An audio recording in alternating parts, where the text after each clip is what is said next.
Do your thing, Big Daddy. I sure will. Good morning, everybody. You are listening to The Voice. Come on, dig me now. One and only Steve Harvey. Got a radio show. Man, if y'all only knew. I think I'll tell it to you. This morning, man, started off real crazy. But it's just those little mishaps where we as people who are striving to be successful, that makes all the difference in the world. When you have those little minor things that come up, you can't let the minor things stop you. You've got to keep pressing forward. Now, could I have played the role of where is my car? Where is my car? Oh, where is my car? Instead of hustling and grab a cab. So what am I? Am I above a cab ride now? Or do I have to look at the bigger picture and say, okay, I could act like a little spoiled brat, some type of star, and go, I don't ride in cabs, or where's my car, and then go to blaming people for not having a car? Or do I make the adjustments? Cause ain't like I ain't been in a cab before now. Slow down. Ain't like I ain't never been in a beat up car before. Slow down. Ain't ever like I ain't never had a car and rode a bus before. Slow down. Ain't like I ain't never been homeless before and ain't have nowhere to go. Slow down. So in those moments right there, always remember where you come from. But even more importantly, always remember where you're trying to go. Because it's important for me that I get here as many mornings as I possibly can. It's important because that's the goal. And so many people allow minor things to stop them on their road to success. And I'm giving you this example today, not to say, hey, look at me, but to say to you, hey, listen to me. There are going to be a lot of things that's going to happen along your way to being successful. And if you allow the small things to stop you, there's no way you'll make it. You've got to always press forward and stop looking at the situation for what it is. And look, sometimes you have to take your eye off of right now and put your eye on the future. You know, God has blessed me in so many ways. I mean, what can I say? You know, I asked God for this syndicated show. He gives me a syndicated show. Now I act like I don't want to come to it. Hold on, man. Slow down. Did not you ask for this?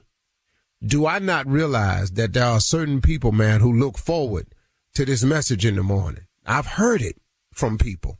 So from the hundreds that I've heard it for, that could represent thousands for all I know.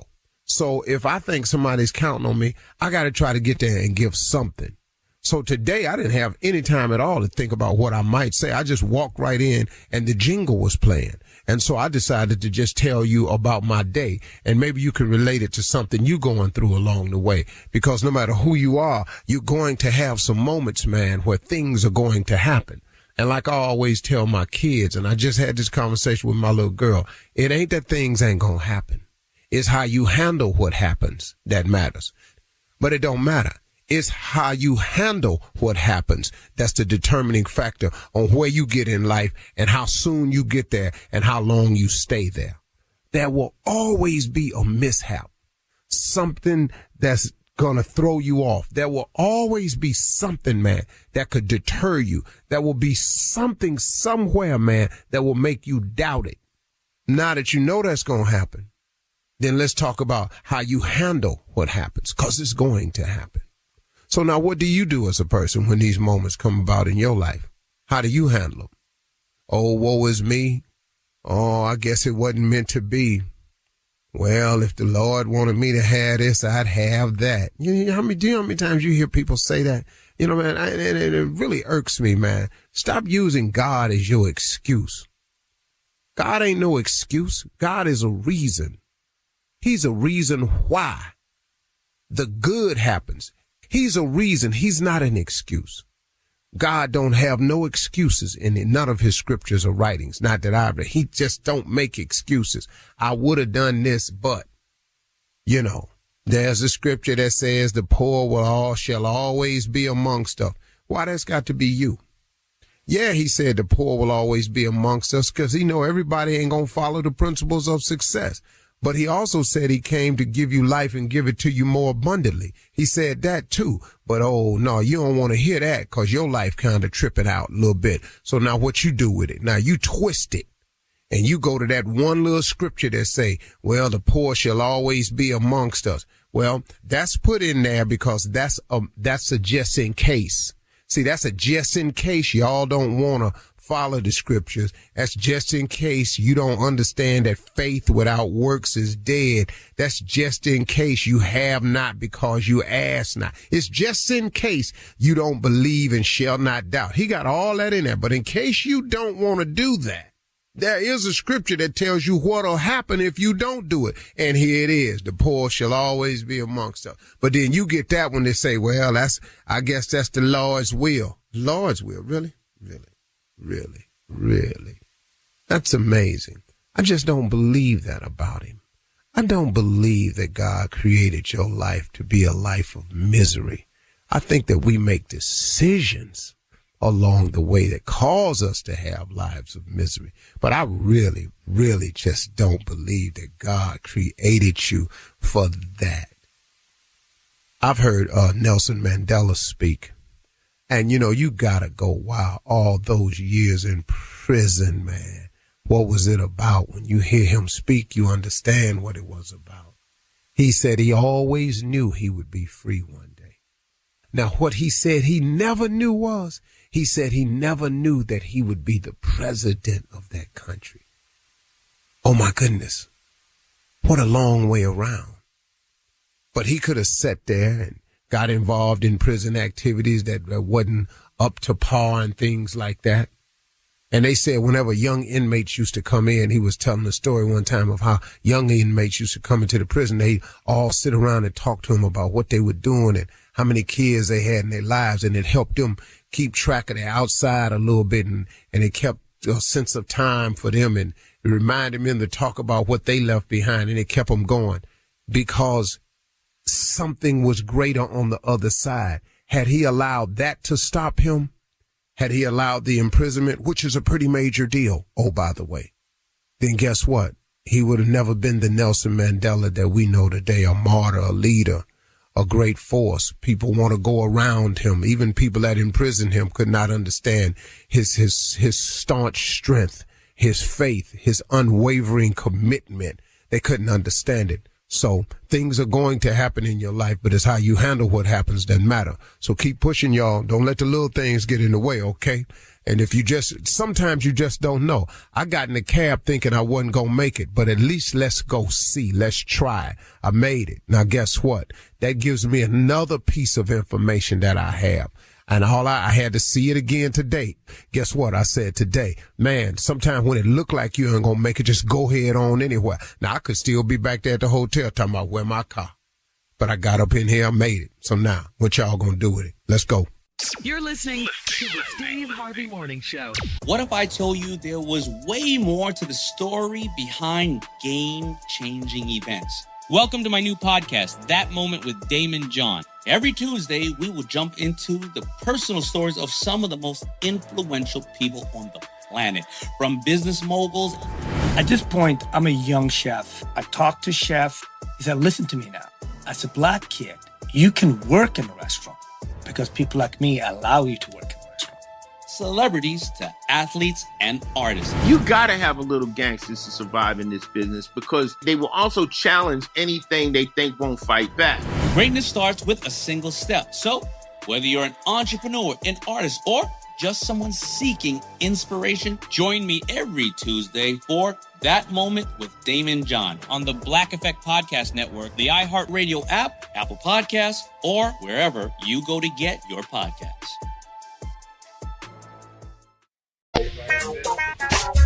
Ladies and gentlemen, we are here. It's the start of a brand new week, so let's just get it right. Here's the question. Ain't God good? The answer to that is a resounding yes. Wrap your mind around that. Start your day with gratitude, which will affect your attitude, which is in direct correlation with your altitude. It's the Steve Harvey Morning Show, man. That's only one way to do it, and that's how we doing it. This is how we do it. Yeah, all right there. Note was a little bit too high for me right there. I should have started in the lower register. I didn't have nowhere to go with it, but it came out like that, so wasn't nothing I could do. I want to apologize to all the gifted singers out there that knew that was off, but I recognized it too. And so I just wanted you to know it now. And now, as Roscoe Wallace, you couldn't tell me nothing, but as Steve Harvey, I know better. Ladies and gentlemen, this is the Steve Harvey Morning Show, starring the following people: Shirley Strawberry, Carla Farrell, Mouth of the South, and Junior Boy, better known as government name Kill Spade. He's stupid for real. Stupid. This is how we do it. I'm in the wrong register. I already knew. I knew that. Apologizing to Montel. Especially Montel is still making money off that song. Yeah, he did a Super Bowl commercial. Yes. Yeah, he did. Yeah, he listens too. What up, Montel? What up, Montel? He does. Yeah. Unc, let me ask you something, Unc. I just want to know how you think about these people on this show. If you was going to commit a robbery, Unc, who would you do it with, Shirley or Carla? How would you, and why would you? Carla, hands down. We can stop asking this question. Shirley. Was it going to be me, Junior? What would be the problem? Shirley got a couple problems. First of all, she don't cuss. Now, how we gonna get everybody in the flow at the robbery and you don't want to cuss at nobody? Come on, guys. We need everyone to get on the floor. No. See, you need somebody to cuss. That's how you get them in the flow. That's the first problem. Yeah. Secondly, when I holler, everybody down. Yeah. Then here comes the correction, Steve. It's everyone. Everyone. Thank you. Now we got another problem. Then number three, she's scary. Yeah. She's just a real scary person. That I am. And then she bougie. She all at the robbery with heels on and stuff. Got a midriff top on and all this here. What is you doing? Not the crop. Like not the crop. Rocking the crop during the robbery. Yeah, I don't want wearing that. heels too, though. Yeah. You don't want that up. I need Carla, somebody in there's gonna be hood. What Carla and do? then, hold up. And then the last thing, Shirley too damn honest. Yes, it was us. She confessed? What? She confessed? What? In the first 48? We don't have video. It's okay. It was us. I cannot lie. Yeah. Carla be in that line, got a mask on, then cussed everybody out, shot somebody in the leg. We gonna come out of there. And was it you? Allegedly. No. That's her favorite word, allegedly. Shirley gonna tell the truth. I'll forget the alias names we gave each other. I'll be like, Carla, Steve. We be like, sit down, Shirley. Me and Steve will be Cleo from Set It Off. Yeah. Coming up at 32 minutes after the hour, Junior's in for the nephew as we run that prank back right after this. You're listening to the Steve Harvey Morning Show. It is time now to run that prank back, and Junior is in for the nephew. What you got, Junior? I don't know where the nephew at. Filming late. Can't film late and get up early. Don't you film late all the time? Every 5 days a week. Oh, okay. And don't you come in here every morning up? Come right on in here. Well, he did leave us the prank, so let's go ahead and listen to this. Here it is. Apartment 316. I don't know what this is, but apartment 316. Let's go, Cat. Hello? Hello, I'm trying to reach Dale. Yeah, this is Dale. Hey, Dale, how you doing, man? My name is Vaughn, dude. You live in, I'm trying to make sure I got the right dude, man. You live in Court, right? Apartments? Yeah, I live in What's going on? Okay, you live in apartment 316, right? Yeah, is it something I need to be worried about? What's going on with my apartment? Oh, no. Everything cool with your apartment, man. I got your number from the lady at the leasing office. Regarding? So what now? What's it in regards to? Well, actually, what's going to happen is I'm going to move to Court. And what I wanted to do, see, man, every apartment I've always had, I've always lived in apartment 316. And I know you in 316. So they, the girl at the office gave me, because I don't want to move nowhere else where I can't be in room 316. I got to be, it's just real superstitious, I know, but I got to have apartment. Hey, hold on. You say your name, Vaughn? Yeah, I'm Vaughn. Right, Vaughn. And who gave you my number again? One of the ladies at the leasing office when I was over there. Who was it? I can't really remember her name, man. Hey, well, listen, cut this I'm going to tell you like this, man. Don't call me for nothing like that, man. Now I ain't moving out of my apartment, man. I've been staying there for 4 years. When I move out to the apartment, I move in the house. You understand? All this you got going with your whatever it is, your 316, your 132, that's on you, man. No, it ain't 132. I got to stay in 316, man. See, that's what I'm trying to say. I done signed the lease, so I'm stuck with it. I got to get that apartment. So that's what I'm trying to tell you. Would you like to, which other apartment would you like to move to? And I go on and get them to move your stuff. You see what I'm saying? I ain't moving nothing. Ain't nothing moving. Only thing ain't gonna move is them numbers. You can add them up, divide them, do whatever you want to them, but I ain't moving. So you gonna have to get that to your head, man. And really, because I don't know who the gave you my number with like this. I'm at work and calling me with because I don't even know no Vaughn. No, you don't know me, dog. I asked them who was in 316. They told me that ain't none of your business who in 316, man. Hey, listen, man, I'm trying to do this as respectful as possible. You know, like I said, I really can't function unless I'm living in a disrespect me then. Do a disrespectful then, because I'm going to show do this. You call me with like this, I don't give a favorite. No, I don't care if that was your favorite scripture. Okay, hey, dog. Call me with like that, man. See, now you're going to make this hard. Okay, so let me tell you this to you. I already told the lady I want to be in 316. She told me I needed to deal with Dale. Now, I'm trying to deal with you in a polite way. Okay, because like I say, I can't function, man, unless I'm in apartment 316. I can't even get them to go to work. I cannot function, okay? I have to have that apartment number, dude. All right. So, it sounds like you got a problem on your hands, man. Whatever your problem is, that's your problem. Ain't got to do with me. Don't call me no like that. Like I say, I've been staying in 316. I'm going to stay in 316 till I move to a house. You need to find something else to do. And really, I'm off at the that gave you my number to call me with is. I can't believe that. Hey, first of all, let me say this to you. I don't like the way you talking to me. First, and I told you I got a problem. I don't like the way you come at me with that come at me with a number. What the I look like to you, man? 316. What? Excuse me, dog? What you say? You calling me with this I tell you what, man. Come at me or come at my apartment with that you gonna see it, man. You understand what I'm saying? Hey, man, I'm trying to handle this respectably, man. Okay? All right? That's what I'm trying to do. Dale, listen to me. I'm trying to tell you honestly, dog, I cannot function outside of them three numbers. I have to live in apartment 316. That ain't my business, man. No, I don't have to come move your but I do. Hold on. Run that back. What you say? I said, I don't want to have to move your said that down. Got me. What you gonna come move my? Hey, matter of fact, come move 316. 316. I got a 3 for you. Come on, man. Come move my man. Come on, 210 solid. Come on, move your all kind of going on in the world, but no, I got 365 days to deal with this. I'm at work. I'm on my 9 to 5, and you come at me about some 316. I'm gonna whoop somebody. That's all I got to say, man. It's gonna be you.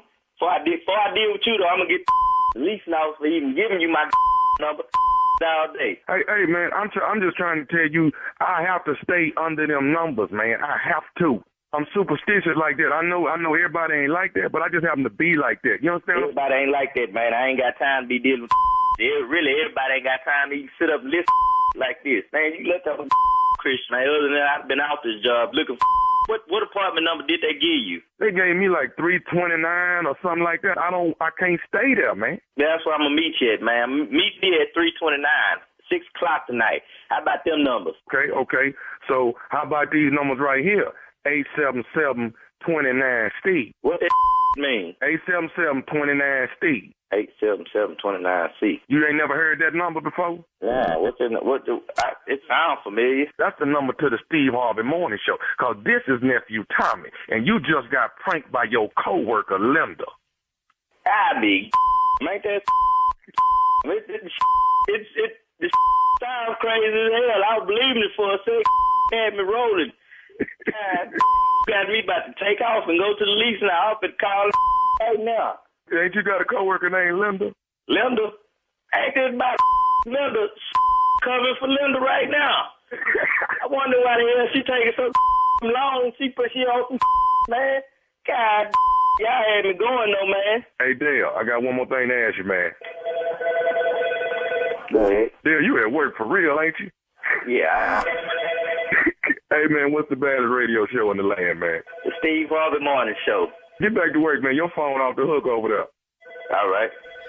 Why?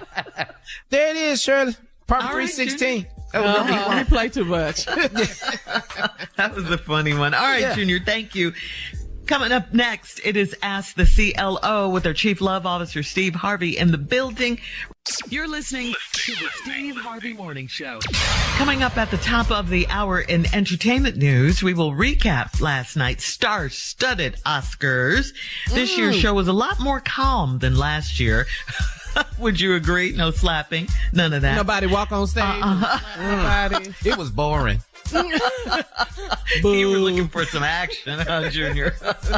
We'll discuss the winners and the red carpet looks. That's all coming up. But right now, it is time to ask the CLO.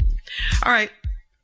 Here we go. Carmela in Rutherford says, I'm a 50-year-old divorced woman and I allowed my husband's mother to keep living in the house with me after the divorce. But I won't allow my ex-husband to come inside my house to see his mama. If he wants to see her, then he should let her live with him. Would I be wrong to divorce his mama too? Well, obviously it was an ugly breakup. Yeah. And the mother is a byproduct of it, seems like. Obviously, you didn't have no problem with her. But now he want to come over there to visit her. You don't want him in your house because of what he did to you. And you don't have to let him in there. Right. You know, the mama ain't a baby. So, this ain't visitations. This your weekend, this my custody. weekend. Yeah, joint custody and child support. Yeah, that ain't what that is. I don't care how you see your mama. It ain't going to be over here. Okay. I'm surprised she let his mom stay there. Really? Well, hey, Lord, if you want to see your mama so much, move in your house. Hello. Hello. That part. Yeah, you haven't said anything wrong. All right. If you coming in here trying to be nasty with her, then no, take your mama. Put her wherever you want her to be, where you can see her whenever you want to. That's an easy fix. But you ain't coming in here. You ain't running nothing up in here. No, you did what you did. You gone. Yeah, bye. All right, moving on to Ashley in Tucson. Ashley says, I was supposed to go on a blind date, but I got a flat tire. I pulled over and a fine black man helped me fix my flat. He said that I gave him an excuse to skip a blind date with this fat girl he was supposed to meet. I said, I'm thick, not fat. He realized that he put his foot in his mouth and asked me out. Should I go? Yeah. So she was the date, huh? Well, yeah. Yeah, you was the date. He asked you out. That was what the blind date was. You know you big. She said thick. Thick. Not well, fat. okay. Body, yada, yada, yada. Yeah, on the picture he saw, you was fat. When he got there and saw you, he helped you out. He's a good dude, and he asked you out. Just go on and go on the date. Okay, that's what she wants to know. Should she go? Yeah, you should go, because if it ain't going to work out or wasn't going to work out, then it won't. Okay, all right. I agree. Okay. And you listen to me. Everybody got different definitions. Thick and fat. It's borderline, depending on eye the beholder. Yeah. It just could have been a picture. It was a blind date. He saw a picture of you. That's all it was. Yeah. All It right. don't work, though. All If right, it don't Ashley. work, though, that tire going back on flat. I know. What'd you say, Junior? As soon as I walk in the restaurant. Oh, if the date doesn't work out? Yeah, if it don't work out, if the tire going back on flat, I just have to change the tire. Oh, no. You're so petty. Yada, yada, yada, yada. All right, moving on to Angie in Kingwood. Angie writes, my boyfriend's brother sent me a nude pic of his lower half, and I told my boyfriend about it, and we both said it had to be a mistake. My boyfriend checked my texts a few days later, and the picture was still there, and he has been mad since then. Why is he mad at me? Does he think I was enjoying the picture? Well, you ain't erased. Because she didn't erase it, delete it. Delete it. Yeah. Yeah. You know what his brother, you know what's up? Why he mad? Why he ain't mad? You got a picture of his brother's. And still on there. What happened to delete? And if it was an accident, you sure happy to get it. Maybe she forgot it was on her phone. She moved Girl, on stop. with her life. Girl, stop. Maybe. Nope. She's checking it out. She's looking at it every day. Every other day at least. You can't make it over. It's okay. Okay, I'm good. What you doing? Oh, just looking at my phone. Scrolling. Just. Hold, but say it like this. What you doing? Just looking at my phone. What you doing? Okay, Too much. All right, last one, Steve. Last one. This is Jana in Cincinnati. Jana says, my husband is a photographer and he was editing proofs of a naked woman. I asked when he started taking nude photos. And he said he can charge more for nude, so it's a new thing for him. Shouldn't he have told me about the nudes? Nah. He worked. Not before? No. Do y'all go home and tell your husband everything happened on your job? We have new segments, new guests. Y'all go in there? Nope. But they don't involve nudes, though. They don't involve naked people. And our husbands can hear it. Yeah. On the air. We can't hide it. Whatever. I don't think he was wrong for not sharing it. You know, he's a photographer. These deals come through, and he got to earn money to take care of his family.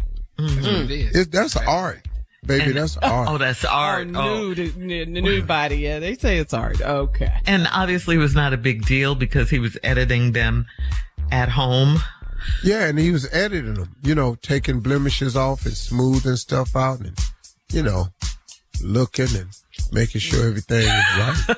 That's good. Looking and looking and looking. Yeah, because you got to edit them. Good, too. Meticulously. Client. Ooh, you got some focus. What you doing? Hair bumps? That makes sense. Yeah. What So you when doing you now? start- Just doing pores, getting rid of pores. Yeah. So when did you start editing nude photos? When did you start doing that? Every time I take them. Every time I take a nude, I got to edit. Yeah. You know. When did you start booking the clients? Yeah. When did that happen? Mm. Oh, that been happening. That girl, it's been happening. No, like when? I'm asking you when. Oh, like, you know, like how long I've been taking pictures. Since Well, the when beginning? you first started, Yeah. you weren't editing nude photos. No, you weren't doing that. Well, you know, when Instagram came out, though, and everybody wanted, you know, all these, you know, things for Instagram, that's when the business picked up. Because, you know, somebody got to take these pictures for these people. You can't post nude photos on Instagram.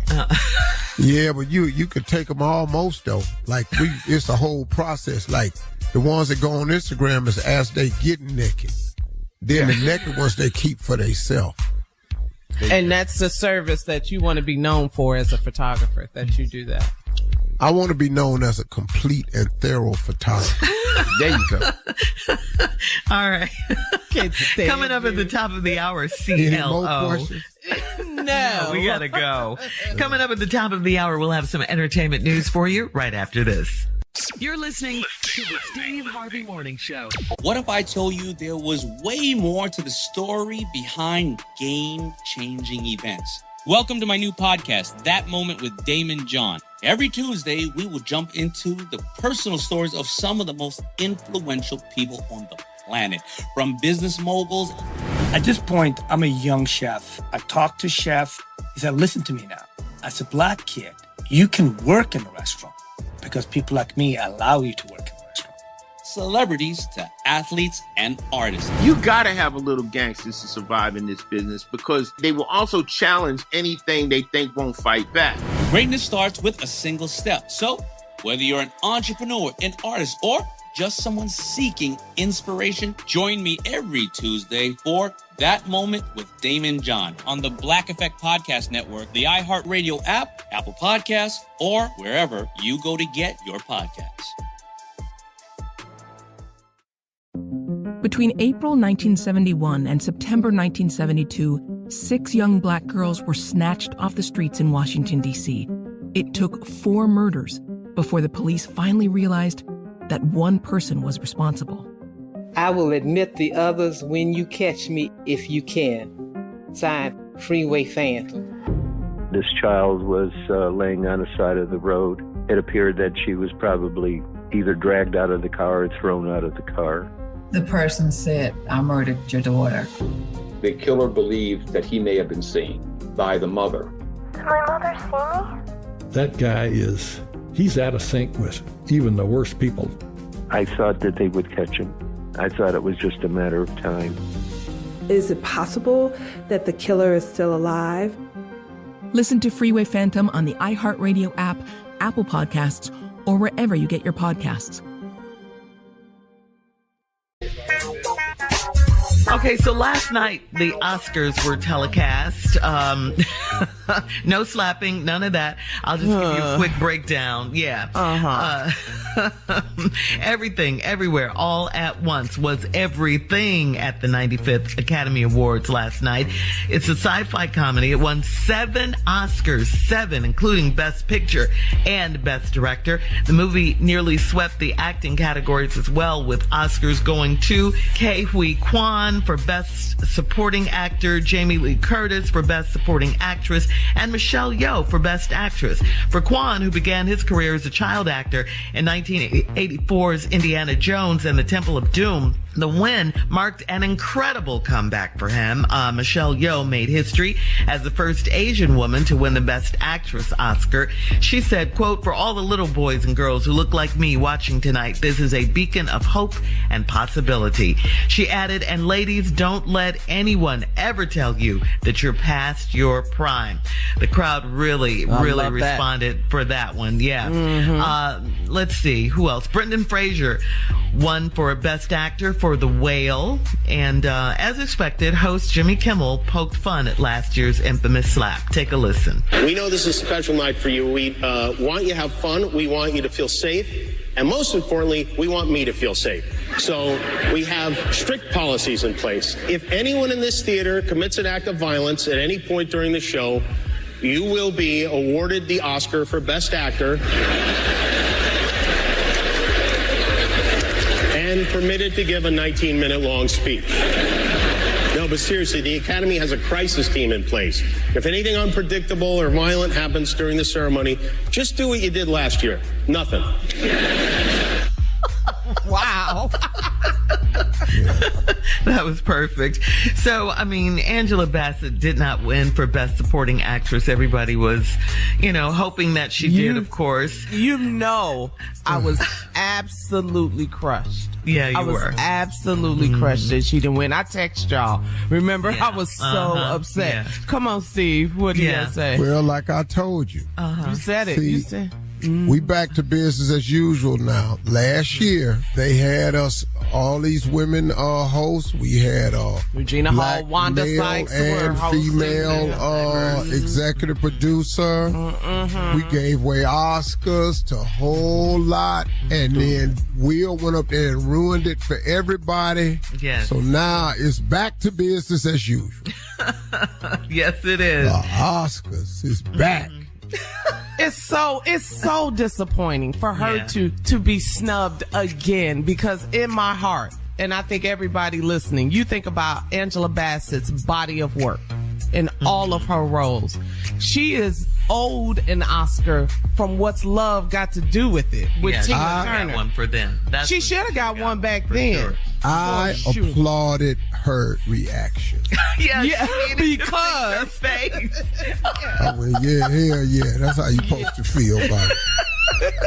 What the? She pulled it together, but at that moment she was. What the? See the who you? Yeah. Yes. No, I'm not. No. Yeah, she was hurt. No, Lord. Well, Rihanna performed, and she was beautiful as usual. Yes. She sounded just perfectly on pitch. And A$AP Rocky, the father of her baby and the one that's hold on one second, Shirley. Shirley, for you to say she sounded perfectly on pitch does not really carry any weight. Let the people on this show who know music and I know music. Well, you know Shirley thinks she can sing. That's what he he's was referring perfectly to. on pitch. Wait a minute, hold up. We check in with Shaka Khan or somebody. Right. but not you. But anyway, it was beautiful. It was beautiful. I loved A$AP Rocky's reaction when she finished. He was in the audience cheering her on like she was the love of his life, the only woman in the room. His baby, yeah, that's my woman up there. Yes. Yeah. I love that. He looked at her just lovingly, and I just love that part. But anyway, that was the Oscars. Well, we got to give a shout out to Jonathan Majors and Michael B. Jordan when they came out on stage. They, Michael B. Jordan did say, her. Hey, Auntie. Mm-hmm. They did acknowledge Angela Bassett, but also trended. What was Jonathan Majors? What was happening with the tux? I think, was he on the Harder They Fall still, or? What he got to do is he just got to keep his shirt off. Yes. Finally, we agree on something, Steve. Best body, Oscar goes to Jonathan Majors. Stylist, homie. Stylist. He got a shout out to Ellie. He got to call Ellie. Yeah. Yes, you're a stylist, Steve. Yes. Yeah. Yeah, but so now you see, but at least, it was a safe Oscars. It was safe.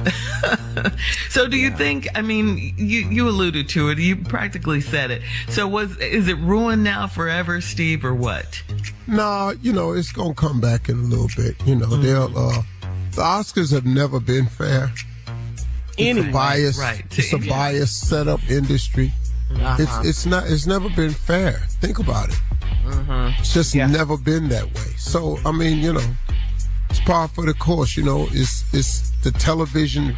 It's the whole reason Hollywood was invented, for movies. It's the biggest movie platform in the world, and they control everything about it. Yeah. It's like the NFL and the NBA. It's Hollywood. Yeah. The NFL has a shield. The NBA has that Jerry West logo. And the Hollywood got them stars on the sidewalk and that sign up on the hill. And they're going to protect that shield. That's their shield. And they control it, man. The Oscars. That's our Oscars recap coming up at 20 minutes after the hour. We'll have more of the Steve Harvey Morning Show right after this. You're listening to the Steve Harvey Morning Show. Well, the new single Justice for All by the J6 Prison Choir, featuring Donald Trump, has reached number 1 on the iTunes top songs. The J6 Prison Choir is the group of men who were convicted after their participation in the insurrection on the U.S. Capitol back on January 6th of 2021. The song starts out with the choir singing the Star-Spangled Banner and ends up with the prisoners chanting USA, USA. The track for the song has clips of Donald Trump reciting the Pledge of Allegiance throughout it. Now, according to CNN, the J6 Prison Choir requested that Trump record his part for their upcoming song, and out of support for those incarcerated, Trump recorded his audio at his Mar-a-Lago residence. Can you believe this? No, I can't. I can. This is come on now. I can believe it. The J6 Prison Choir. The J6 Prison Choir. When you're doing 20 years, you have nothing else to do but make music. My cousin in there singing in prison all the time. That's what he did. How much time did they get, these J6 people? I think they got different time. It ranges. Different sentences. Each one got different time, Yeah. I heard the song. You heard the song featuring Donald Trump?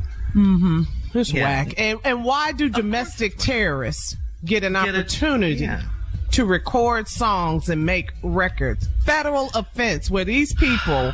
Carla, this was a peaceful gathering. Oh, it wasn't a domestic terrorist act against a federal building? Yes. Where people died, police officers, Capitol police officers died, and they get to make a song? How did they get to be accused of being domestic terrorists if they white people? Who's buying the song? It's number 1 on iTunes. You know who's buying it. I know. Come on. Featuring Donald Trump. This is them. And they get paid. Yeah, they're artists. They get paid. But where you gonna spend it at? Commissary? At the commissary.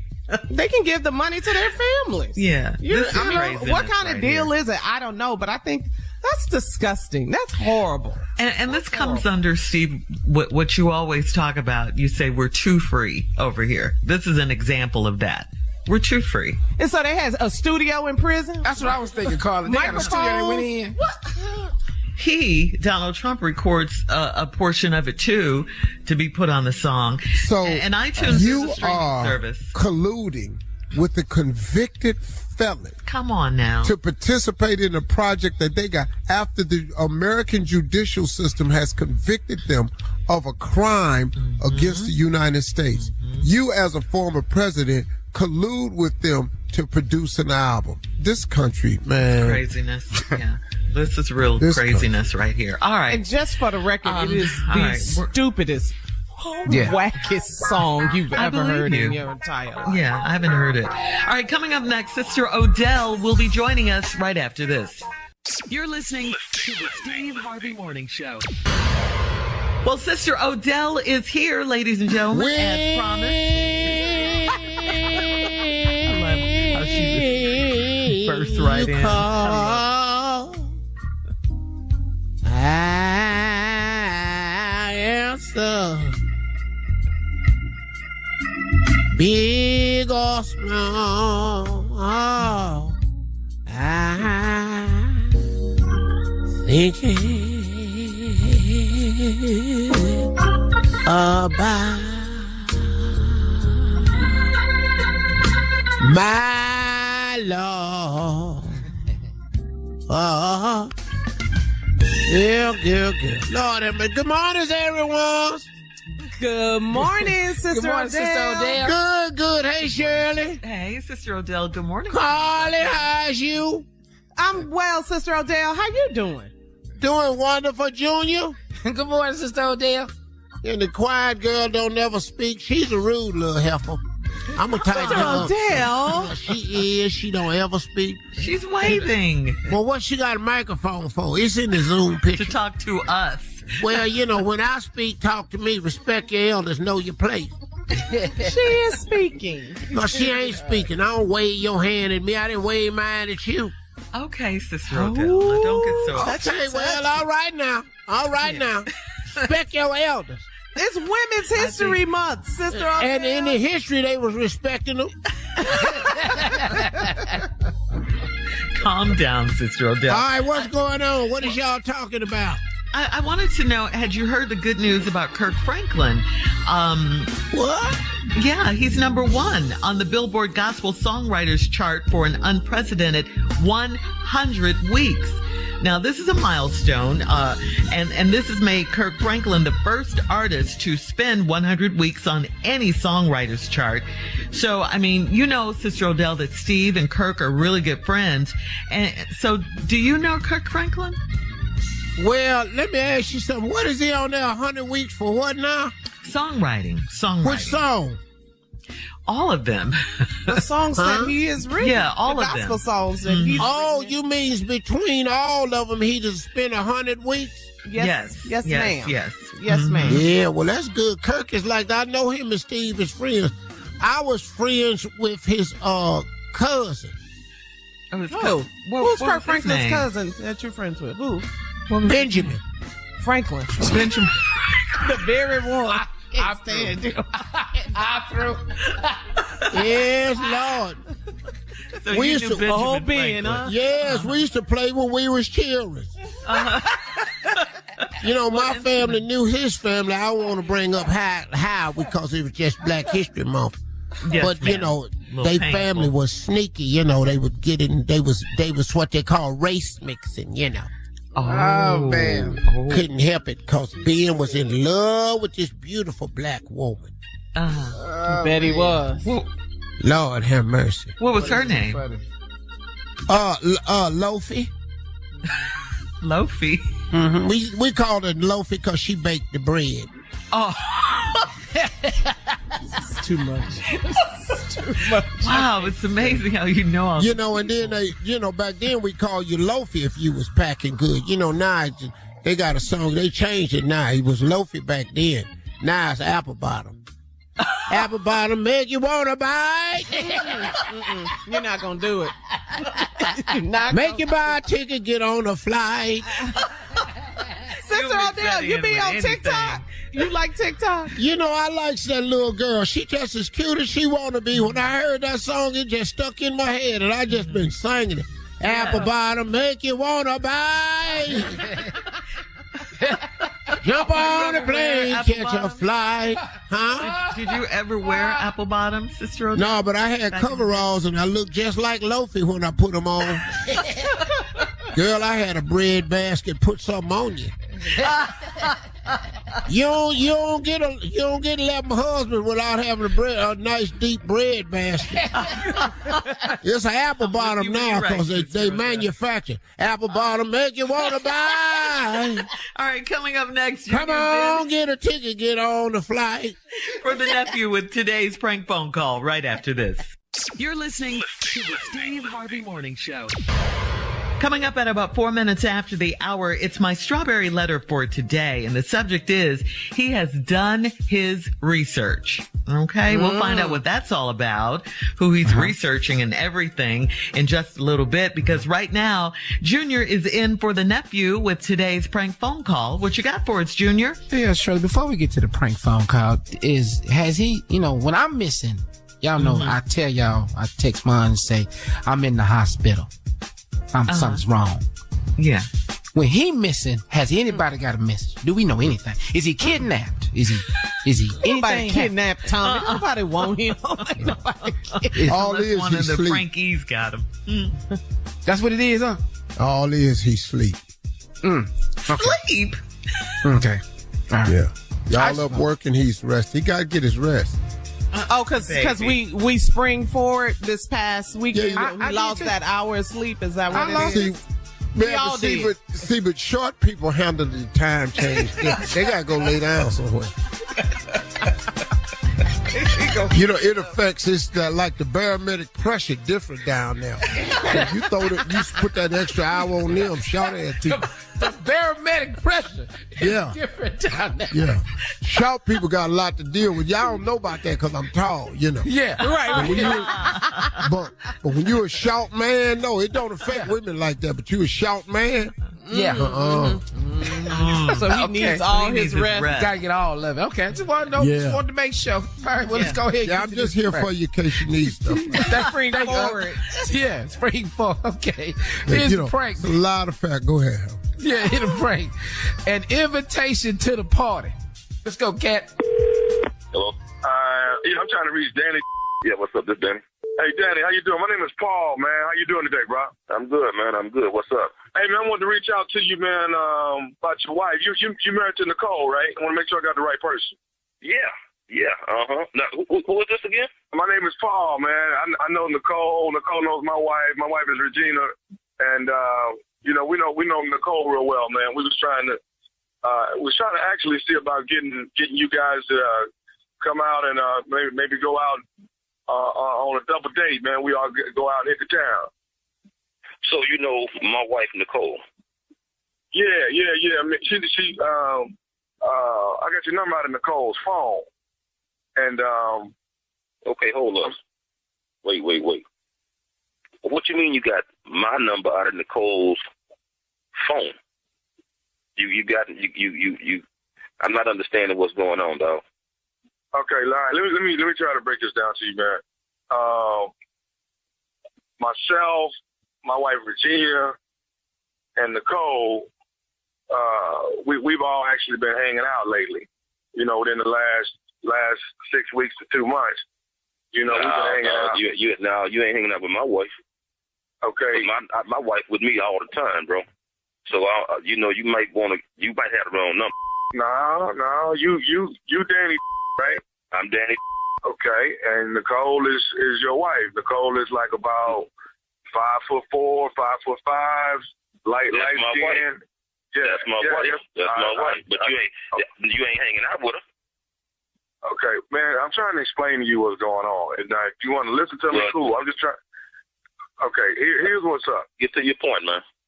Me, Nicole, and my wife have been swinging. That's some bull. That's some bull. Okay. And you know what? You walking up the wrong tree, dog. This some bull. This some bull. Hey, man, I wanted to call you and tell you what was going on and see if you wanted to, call my ass. You got the wrong number for sure. Trust me, you got the wrong number. You might want to check that number again. Let's just break this down, man. How many Danny is it, dog? It ain't that many. So, I mean, dude, you going to be in denial or you going to go and accept what I'm trying to tell you? I'm trying to invite me to what? I'm trying to invite you to come hang out with me and the girls. You know, do you want to, this might be something you might like if you try it, man, because, we had a lot of fun with Nicole. Like what? What the hell you mean you had fun with Nicole? You had no goddamn fun with Nicole. So what you trying to tell me? You trying to tell me we had fun with Nicole. I'm trying to explain to you. We've done some... Explain that. Explain, man. This some bullshit. Okay. Number one, I know my wife, and I know she ain't no bullshit like that. Okay. And I ain't never heard of you and your wife. And we've been together for years. So there's some bullshit. Okay, well here's something you need to understand, man. You know your wife. I don't need to understand nothing. You need to understand that this is your wife, but I know her too. I know her. I know Nicole now. Me and Nicole you know what? Where you at?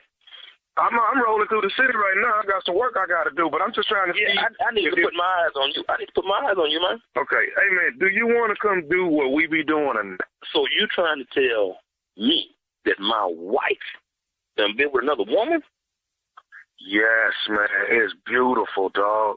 You got to see it, man. You. Man, dog, I'm just trying to keep it real with you, dog. I was just trying to holler at you, man, let you know what was going on. See, I'm thinking you might want to be try it yourself. That's all I'm thinking, man. I ain't trying to start nothing.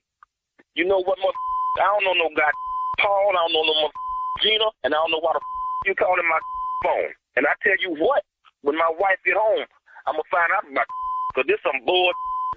This some bull, man. So goddamn problem. Okay, dog, calm down, though, man. No, calm my you done called my motherfucking number. How the hell you gonna tell me to calm down? You telling you and my wife, your wife sleeping with my wife with another woman? Hey, man, Tommy is the one that told us that Nicole was down. He the one. Hold up. Who the Tommy?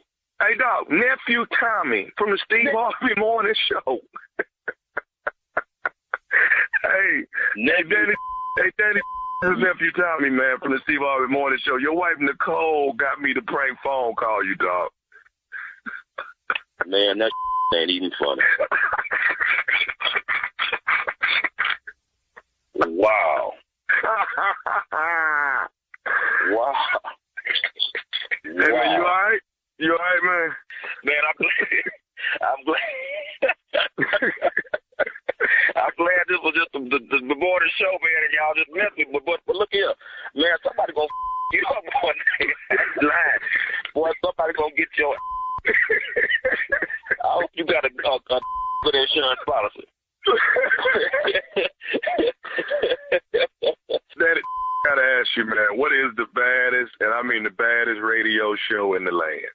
Hey, number one, man. The Steve Harvey Morning Show. Well, there it is. It's a break.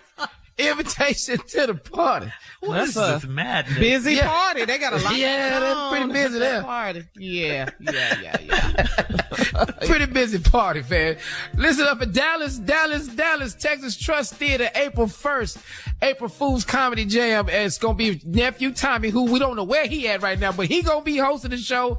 I'm going to be on the show. Dominique, Rodney Perry.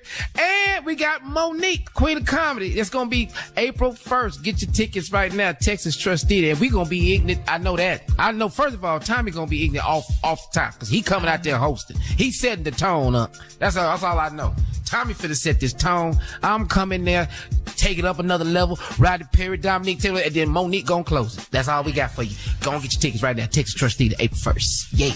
It's gonna be real. You got a whole new series of material. Yeah, that's what it is. I love it. You have a life you never had. Oh, man. Never had this, huh? Yeah. All right, Junior, coming up next, Strawberry Letter. Thank you. The subject is he has done his research. We'll get into it right after this. You're listening to to the Steve Harvey Morning Show.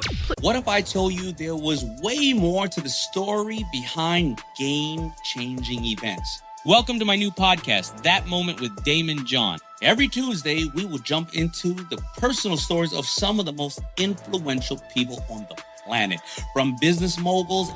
At this point, I'm a young chef. I talked to chef. He said, listen to me now. As a black kid, you can work in a restaurant because people like me allow you to work in a restaurant. Celebrities to athletes and artists. You gotta have a little gangsters to survive in this business because they will also challenge anything they think won't fight back.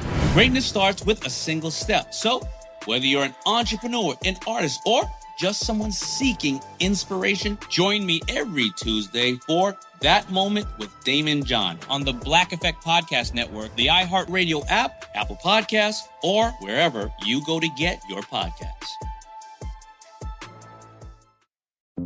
Between April 1971 and September 1972, 6 young black girls were snatched off the streets in Washington, D.C. It took 4 murders before the police finally realized that one person was responsible. I will admit the others when you catch me, if you can. Signed, Freeway Phantom. This child was laying on the side of the road. It appeared that she was probably either dragged out of the car or thrown out of the car. The person said, I murdered your daughter. The killer believed that he may have been seen by the mother. Did my mother see me? That guy he's out of sync with even the worst people. I thought that they would catch him. I thought it was just a matter of time. Is it possible that the killer is still alive? Listen to Freeway Phantom on the iHeartRadio app, Apple Podcasts, or wherever you get your podcasts. Please submit your strawberry letter to steveharveyfm.com by clicking on Submit Strawberry Letter. We could be reading your letter live on the air, just like we're going to read this one right here, right now. You never know. It could be yours. So write us. We'd love to hear from you. That's right. Write us. Right now, ladies and gentlemen, it's time for the Strawberry Letter with my good friend Shirley Strawberry. Thank you, my good friend Junior. Subject, he has done his research. Dear Steve and Shirley, I'm a 30-year-old single female, and I'm a regional manager for a jewelry company. I met a handsome and wealthy man online, and we dated for 7 months. I didn't have a lot of faith in online dating because I thought it was for weirdos that only wanted to hook up for sex. I also thought that all of the men online were lying on their bios. Turns out I was a weirdo, and I got busted recently. My online dating profile had that I was a single woman that loves wine and the finer things in life. I failed to put on there that I was a single mother of a teenager. When I met my guy, I eventually told him I have a 13-year-old daughter that is living with her father because he lives closer to her private school.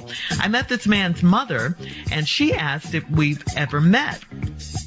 I lied in her face and kept the lie up for a long time until his mom told him he should do some research on me.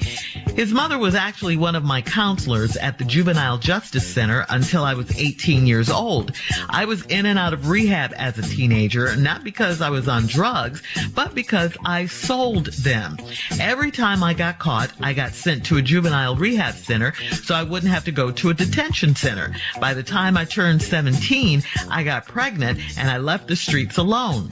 When my child was born, my child's father's mom asked to raise a baby, and I agreed it was best.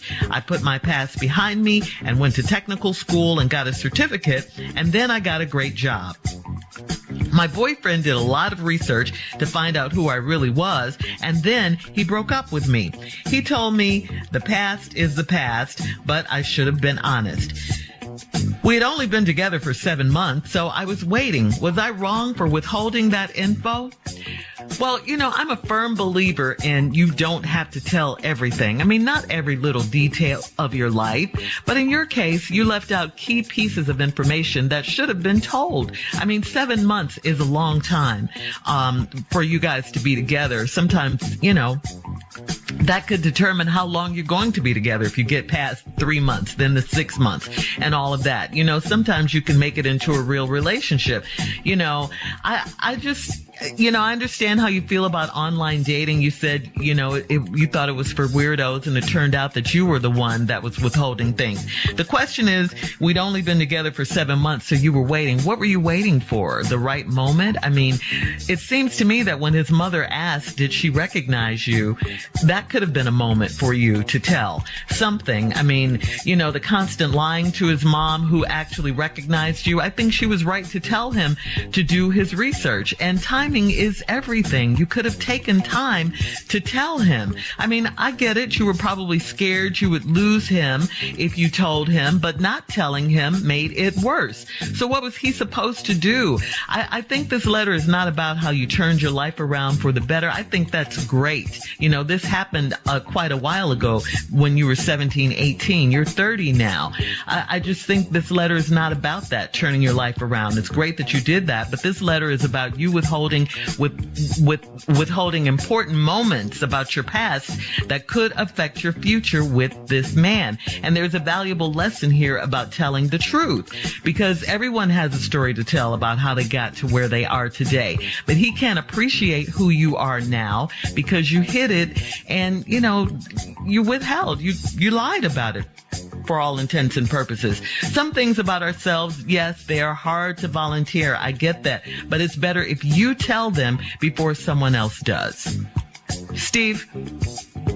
You know how I feel about honesty. Yes, I do. We all do. It's been well documented. You know how I feel about telling the truth all the time. It's been well documented. I'm not a proponent of telling everything. Right. Nor am I proponent of always telling the truth. But now there is such a thing as unnecessary lying. We know you. I will lie anytime it's needed, required, or necessary. I will in a heartbeat. But then, this is a letter about unnecessary lies. Let's go. He's done his research. I'm a 30-year-old single female, and I'm a regional manager at a jewelry company. I met a handsome and wealthy man online. We dated for 7 months. Well, I hope you don't call that a success, because 7 months is not successful dating. I didn't have a lot of faith in online dating because I thought it was for weirdos that only wanted to hook up for sex. But in spite of that, you went online anyway. That right there, so that's not a true statement. I thought it was for weirdos that only wanted to hook up. So I also thought that all of the men online were lying on their bios. So what did you do? You decided to join in and lie too, but unnecessarily.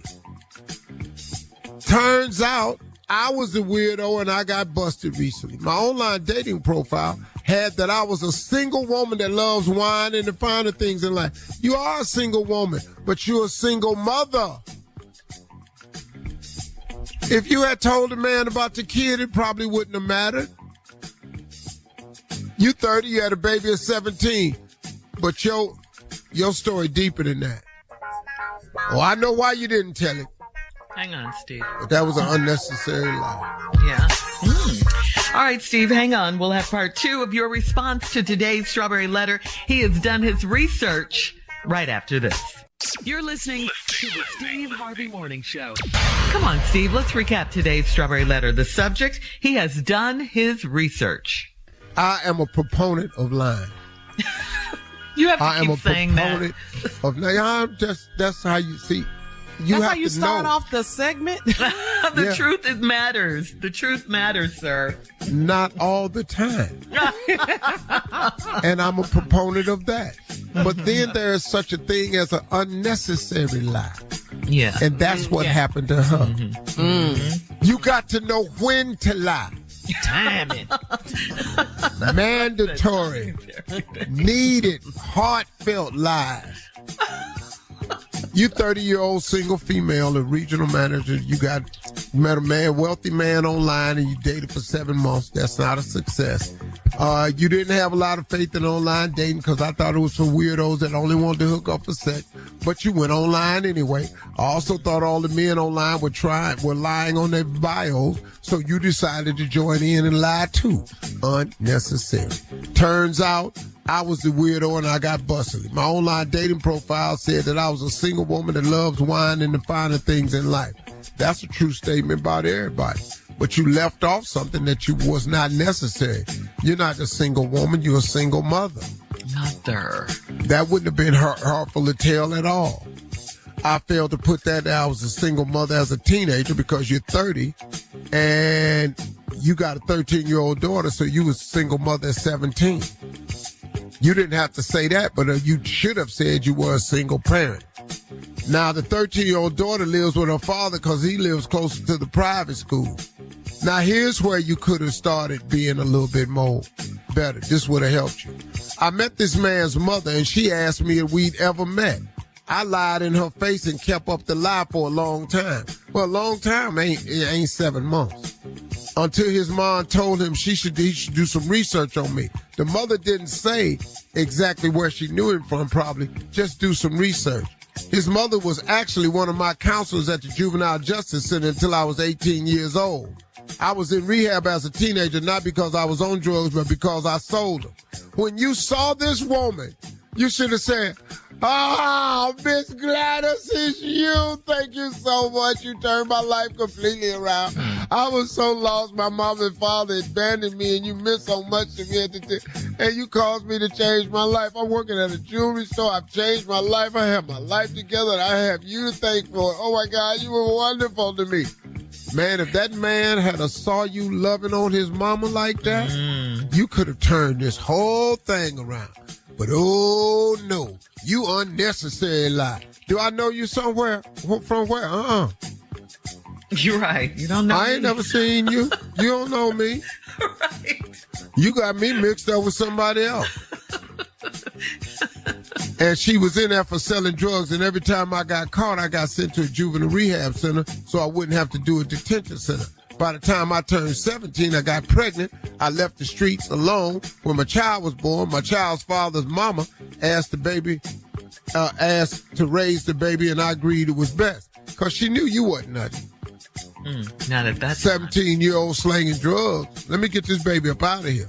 This is my son's baby. Let me give this baby a chance. Thank God for mothers like that. Thank God for grandmamas around the world that know how to pick up. Man, Lord have mercy. I put my past behind me. I went to technical school and got a certificate. Then I got a great job. Well, my boyfriend did a lot of research to find out who I really was. And he broke up with you. He told me that the past is the past, but I should have been honest. See, you lied unnecessarily. Single, love wine and finer things in life. A single mother who loves wine and the finer things in life. That would not have made a difference to this man. Because he liked her. Yeah. Because even when he found out you had the baby, he was still with you. But the selling the drugs, he can't do that. He can't go with that one right there. You should have told him to see, but he was going to bounce on that one.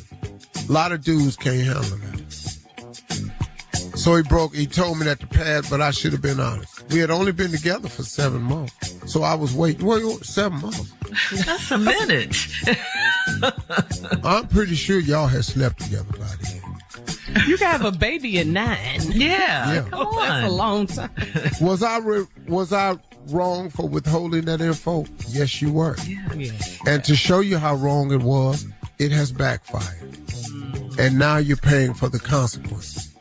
The man said the past is the past, but you should have been honest. Because, see, now, if you ain't honest about that, now he got to question your honesty on every level.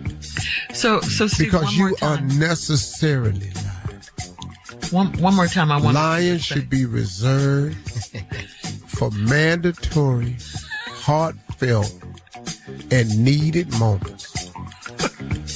All other lies are unnecessary. Wow. Ask me anything, Shirley, and I'll tell you how to answer it. What does it say on your shirt? Oh, it's just a message. Yes, It's a message of encouragement. Just You unnecessary. can't answer the question. Thank you. Thank you. So you have a lie prepared. For anything. That's what I'm getting. All right. I don't have them prepared, but they pop up instantly. I just know how to do it. Try the truth. All right, hit us up on Instagram at Steve Harvey FM to comment on today's Strawberry Letter. You can also check out the Strawberry Letter podcast on demand. Coming up next, it is Sports Talk with Junior right after this. You're listening to the Steve Harvey Morning Show. It is time now for Junior and Sports Talk. What you got, Junior? Well, it didn't happen. The Carolina Panthers now have the number 1 pick. It was traded by Chicago. Oh, it worked. They did it. They did it. What happened, Junior? Tell me the trade. Okay. Carolina Panthers now have the number 1 pick. They gave up their first and second round pick for this draft, and then they got wide receiver DJ Moore. They gave their number 1 wide receiver to the Chicago Bears, and now they have the number 1 pick. And then they're gonna get 2 more picks for next season and the year after that. So they gave up a boatload. Is Justin Fields still with Chicago? Justin Fields is staying in Chicago. So Carolina has the number 1 pick. Now Chicago moves down to number 9. They got the 9th pick now. But I'm just saying, all I'm mad is that the Texans ain't do a damn thing. We was 2. We was right there. We could have went. We could have just moved 1 more. But Junior, why? Well, because we wanted Bryce Young. We want Bryce Young. The mock draft say now, we finna get C.J. Stroud. They say they're gonna probably go get C.J. Stroud now from Ohio State. He cute too. The quarterback, Stroud? Yeah, Stroud. No, yeah, C.J. what's Stroud. Wrong? Well, we wanted Bryce Young. That's what I want. Obviously, you didn't want him enough. But that's even not me. if you get Bryce Young, you ain't got nobody to put around him. Y'all would have had to give up picks, and y'all can't afford to give up nothing. Could y'all give it to Deshaun get C.J. Stroud. Y'all should get Richardson. We're not giving Deshaun. Is he cute? No, they play football, Shirley. Where hell? We don't know. Give a damn about they cute. Yeah. I'm just saying Bryce and C.J. Stroud are cute. They're young boys. They cute. You know. Yeah. Okay. Yeah. I like Justin Richardson. Fields for the Bears. He's cute too. I like from Florida. I don't like cute-ass quarterback. Well, we Jalen Hurts. Yes. Cute quarterbacks. Look at Patrick Mahomes. See how he won. He won. He ugly. He won. You're not ugly. You all don't know. You all are nothing. I don't care if they mad. He ugly. Yeah. Junior, I've never heard that before. I'm gonna be honest with you. I've never heard that. But Patrick Mahomes, you ain't seen in the voice that come out that mouth. You ain't seen. He plays so damn good. I done seen him live.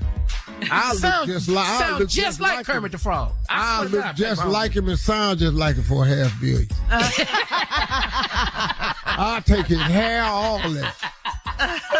Ugly, Junior. Patrick Mahomes. No. Anyway, so also, man, shout out to Texas Southern University. They go into the tournament, the March Madness tournament. Texas Southern did win the SWAC. And also shout out to Howard University. They go into the tournament as well. They won the MEAC. HU. They in the building. That's it, man. Congratulations. Go get them. That's it, man. That's what we got, Shirley. Thank you. Let's go. Yeah.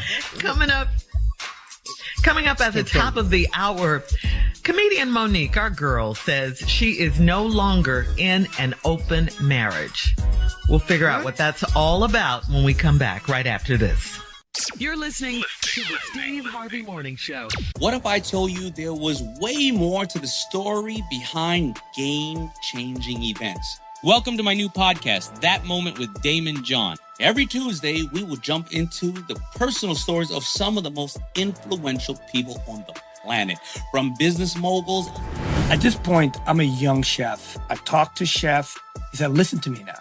As a black kid, you can work in a restaurant because people like me allow you to work in a restaurant.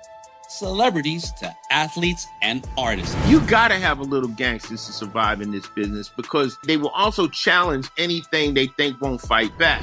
Greatness starts with a single step. So, whether you're an entrepreneur, an artist, or just someone seeking inspiration, join me every Tuesday for That Moment with Damon John on the Black Effect Podcast Network, the iHeartRadio app, Apple Podcasts, or wherever you go to get your podcasts.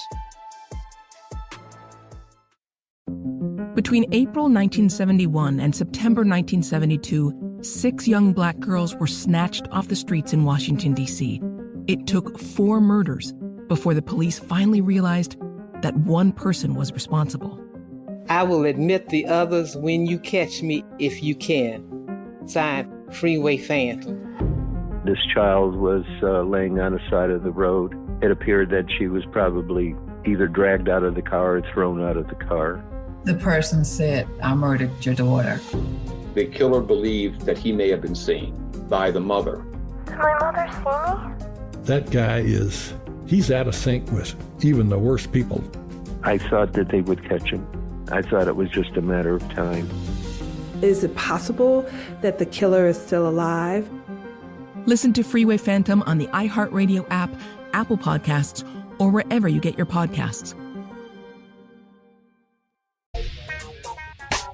Comedian Monique has spoken up about her marital arrangement with her husband on the Monique and Sydney's Open Relationship podcast in the past. But in a recent interview with The Hollywood Reporter, Monique said she and her husband are in the process of welcoming a new chapter. Monique stated that both she and her husband have stopped having extramarital affairs, and they no longer have an open marriage. Monique stated, quote, life began to happen. I began to see a strength I had never seen before. He loved me at my worst. I didn't want to sacrifice that. Just for a lay. So I grew out of that, unquote. In addition to speaking on the shifting dynamics within their relationship, Monique also praised her husband, saying, he's the best manager that I've ever had, and I've had the big boys. Okay. Mm-hmm. So the message here is that, I mean, can you change once you've been into, something like that, an open marriage or, different type of marriage? Can you change? Is it possible to stop an open marriage and have a monogamous relationship after having years of that kind of freedom? What do you think, Steve? Well, let's go to Junior first. He's a newlywed. Yeah, I'll tell you right now. I think it's great. I really do. Because me and open Monique marriage. I think it's the fact that she's changed. Because me and Monique is doing the show April 1st in Dallas at the Texas Trust Theater. And I'm telling you right now, what she said is brilliant. Okay, go get your tickets right now. Tommy, me, Rodney Perry, and Dominique gonna be the Texas. Go ahead, Monique. Tell your truth, girl. Get your money, Junior. Don't mess up your money. Go ahead, huh? Well, I don't make comments on her. So this comment is just about marriage. Mm-hmm. I'm commenting on marriage. Okay. I think it's difficult to change horses in the middle of the stream. I think it's difficult to do that. If two people are consenting, that's one thing. I got that. But I don't really know if you know what's in the other person's heart, so to speak. And, if you open and swinging and all like that, there's going to be some residual from one of those open swinging affairs. It's going to be some hanging on, some feelings, some something. So I don't really know about that. I've never had that agreement before, and I think it's a hard one to come up with. And that's what I want to say about an open. I never got it anyway. It's not for me to get. It's not nothing I can propose or uphold. Because you're thinking, why get married if you want to be in an open marriage? What's the purpose of that? Right. I'm going to marry you, but I'm going to let you go see other people. No, I'm not. Yeah. No, I'm not. And with that, Unc, you know what I was thinking, though, Unc? And you tell me if I'm wrong. Because April 1st, me and Monique and Tommy and Dominique and Rodney Perry is doing a show. And I think it's easier. That may be hard to have an open marriage. But what's easy is to get these tickets for this show at the Texas Trust Theater. That's easy. That's a link. That's what they should do. And that's what I feel what Monique is saying is great. Because she probably going to talk about this at the show on April 1st in Dallas at the Texas Trust Theater. I believe she is. I'm going to go and see if she going to say something. If I were you, that's what you would. That's what I would do. You better make your money, Junior. I love it. But I do commend her and commend them if they're trying to, go back into, if they're trying it anyway, to have an open marriage. I like what she said about she began to see a strength she had never seen before. So maybe that means she is changing, and she wants to do things differently to get different results. So, and their bond as husband and wife. Speaking of changing, stronger. She gonna be changing clothes on April 1st when she gets ready dressed to go do this show that takes trust. I promise you, she's gonna change clothes. I mean, she's not gonna come when she came in the theater on. She ain't gonna have on when she walk on stage. I promise you. April 1st, get your Don't miss text trust. Don't miss this. This is beautiful. I'm glad we had this talk. Yeah. See you April 1st, Junior. Coming up in 20 minutes after the hour, we'll have more of the Steve Harvey Morning Show right after this. You're listening to the Steve Harvey Morning Show. So Reggae Jean Page, Morgan Freeman, and Kevin Wilmot are working as executive producers on a scripted Muhammad Ali television series for Peacock. It's called Excellence. 8 fights will focus on 8 critical events in Muhammad Ali's life, and each episode will be framed by one fight from Ali's life. But the essence of the episode, what it's really about, is the internal fight, the drama outside the ring, where the series will explore the struggle going on in the heart and mind of one of the most legendary yet controversial figures in the 20th century. And in case you didn't hear me, Morgan Freeman will be one of the executive producers. In case you didn't hear that part. We heard Steve, that part, but Reggae Jean, that's more important than Morgan Freeman. He is cute. He is cute. Kevin Wilmot. I don't even know who that is, but Kevin Wilmot. Anybody. But Reggae Jean, come on, the Duke. Bridgerton, come on, Duke. Yes.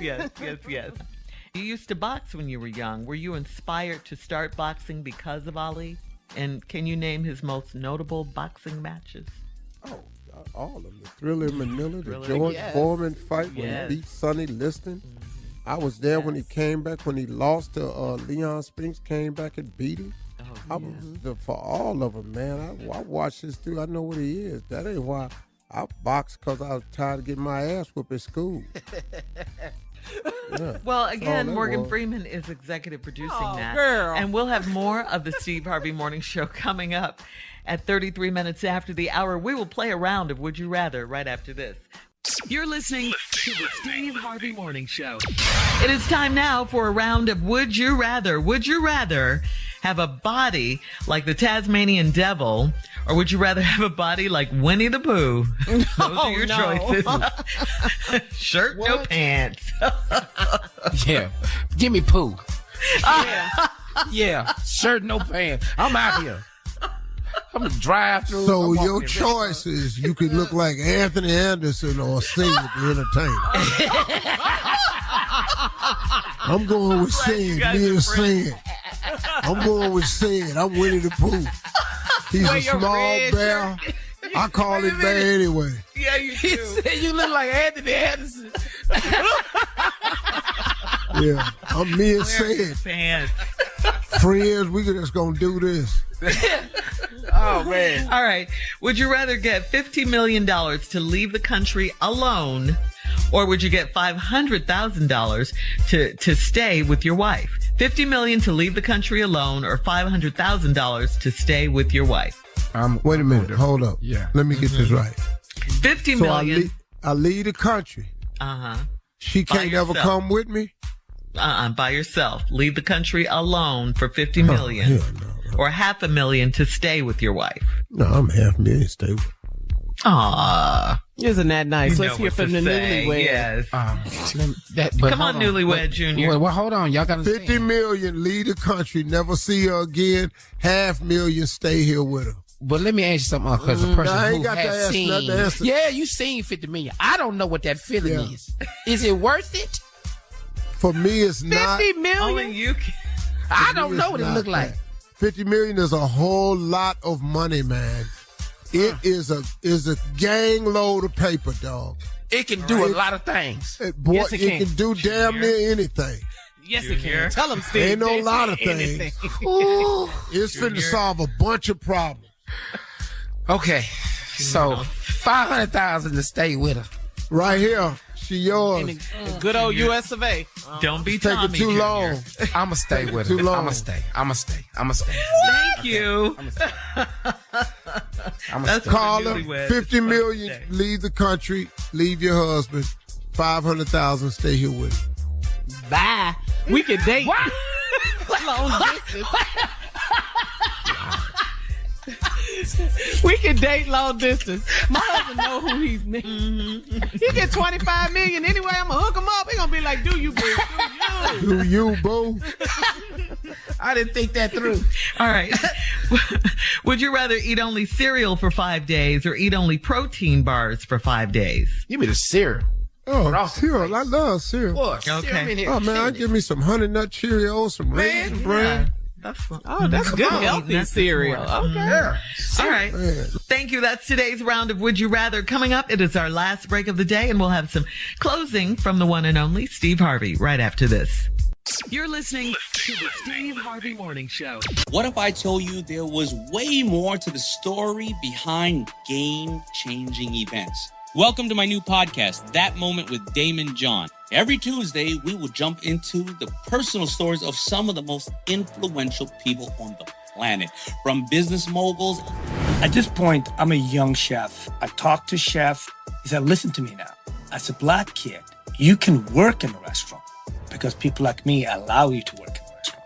Celebrities to athletes and artists. You gotta have a little gangsters to survive in this business because they will also challenge anything they think won't fight back. Greatness starts with a single step. So, whether you're an entrepreneur, an artist, or just someone seeking inspiration, join me every Tuesday for That Moment with Damon John on the Black Effect Podcast Network, the iHeartRadio app, Apple Podcasts, or wherever you go to get your podcasts. All right, guys, here we are, last break of the day. Hey, Steve, before we get to your closing, there was one more Would You Rather that we didn't get to. I think this is worth stopping for. Would you rather be known to have lots of stamina in bed, or would you rather be known for having the best techniques in bed? Lots of stamina or best technique? I'm stamina. Or skills. I ain't got to look perfect, though, but I'm in here for you. Yeah, stamina. Yeah, no, I'm technique. You technique. Yes, technique, Lord. man. That's always been my calling card, though. Oh, your calling card. I thought you were going to say your calling. You talking about today? That too. Technique. Yeah, technique, man. Crazy. Oh my God, what was that? Don't worry about it. Oh, look, wait a minute. It's a calling card. Okay. Yeah. Okay, So all right. much today. Yes. Learned it too. Okay. Okay. Well, you know something? This is going to be a crazy switch, but I have some close remarks. I kind of want to talk to people today about something that I think that a lot of people are going through. And that's waiting on God's timing. Can I tell you sometimes that's really hard to do? What a segue. I said it was going to be a little different, but, might as well forget it. It wasn't that serious of a thing. I just know, man, that as a person who has learned more and more to trust in God's timing, it's still hard because we're human. How many times have you prayed for something and you needed it to happen, and it just seemed like it was taking so long, to the point where almost sometimes you thought it wasn't going to ever happen at all? Even to the point where you gave up asking for it and stopped believing it could happen because you just went, man, maybe it ain't meant to be. It is hard to trust in God's timing, but that's something we have to develop.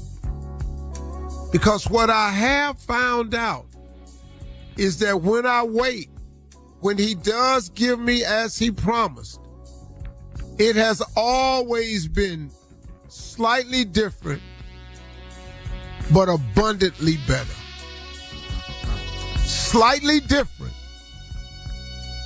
Keyword slightly, but abundantly better.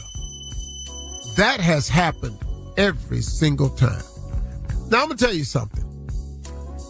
I don't know if you like me, but let's just throw this out here. Have you ever asked God for something and asked him for it and then said, hey, God, I'm asking you this, but I'm really going to need you to hurry up now. God, listen, look, man, I know I'm supposed to wait patiently, but this is an emergency. I need you right now. 72 hours ain't gonna make the cut for me. I need you now. But then what's crazy, though, is if I felt that way, the 72 hours passed, the weeks went by, the months went by, the years went by, then he showed up with it, and here was the crazy thing, he wasn't late. That's so crazy, man. Because that whole time, I was asking him for the strength to get through this thing that I needed to be over. You know what he did? He showed me just how strong I really was. Then he gave it to me. But what he gave me was bigger and better than what I asked for. There's a scripture that says something to this effect, that God will do exceedingly and abundantly over all I think or ask. And man, I done seen him do it time and time again. So y'all, I know it can get discouraging sometimes. I know not having your prayer answered when you want it to be answered can be a bit discouraging. But God wants us to keep the faith and have faith in him and believe that he's working on your behalf behind the scenes. I can't tell you how many times he's done something that on my behalf I didn't know was going on. I'm going through that right now. That everything I asked him for has been delayed. But you know what I know? It ain't been denied. Delayed don't mean denied. And you got to understand that about it. So maybe me not getting what I want exactly when I wanted it is for a reason. And I'm going to be honest with you, I don't even know what the reason is. I don't have an inkling of an idea. I know I wish this had been got completed, but it hasn't. And I'm going through it right now. And he's teaching me again a lesson that I need to know. To trust in God's timing. To stay patient, Steve Harvey. And I got you. And ain't I always had you?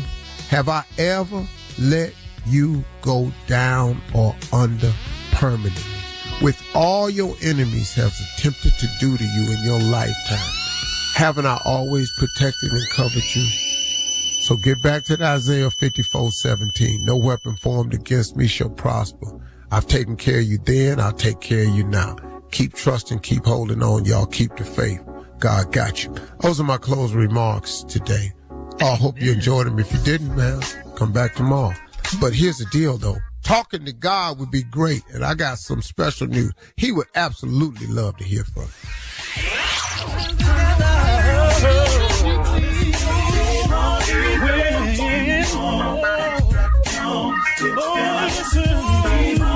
For all Steve Harvey contests, no purchase necessary, void where prohibited. Participants must be legal U.S. residents at least 18 years old unless otherwise stated. For complete contest rules, visit SteveHarveyFM.com. You're listening to the Steve Harvey Morning Show.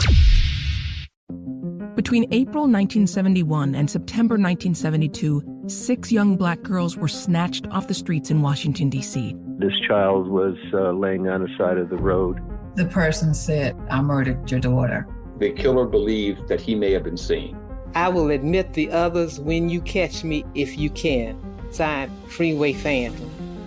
Listen to Freeway Phantom on the iHeartRadio app, Apple Podcasts, or wherever you get your podcasts. Get ready. Stuff They Don't Want You to Know is back in iHeartland for another epic event.